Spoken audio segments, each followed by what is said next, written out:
Ito ka talaga, puro organic content na to. Kasi right from the start, hindi na talaga tayo naglalagay ng synthetic dito. O tingnan mo kung gaano kalalim mo. Dito ka anak. Tingnan mo, dyan ka. Tingnan mo kung gaano kalalim yung kung gaano kalalaki yung damo.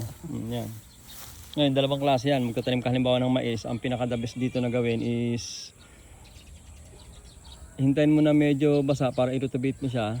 I-rotivate mo to. Dalawang klase kasi yan. Isang zero tillage na pwede mong hindi siya i-rotivate. Spray ka ng glyphosate. Pero hindi nga tayo mag-i-spray ng glyphosate. So ang gagawin natin, i-rotivate natin ito ng mababaw lang siya. Ang pag-rotivate mo dyan, tatama lang siya rito. Tama lang na umabot sa may soil surface. Yan. Madurog mo lang to, yung damo na to. Pag nadurog mo itong damo na to, so parang imaginary, nadurog mo na yan. Pag nadurog mo na siya, yun na yung pinaka-soil mo. Ngayon, para maging soil yun, ang kinakailangan mo in a short period of time, spray natin ng bioenzyme. Okay? Pag spray mo ng bioenzyme, 2 takip per 16 liters of water. Pag na-spray na natin yan, so hintay ka na lang na mabulok yan. More or less, mga 1 linggo, mabubulok na yan.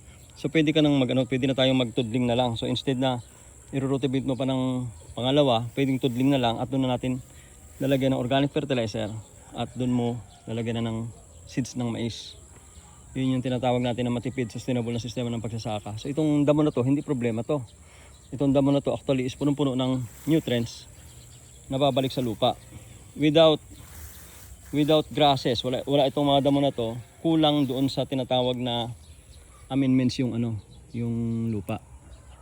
Yun yung magpapaganda ng texture ng lupa, itong mga damo na ito mismo.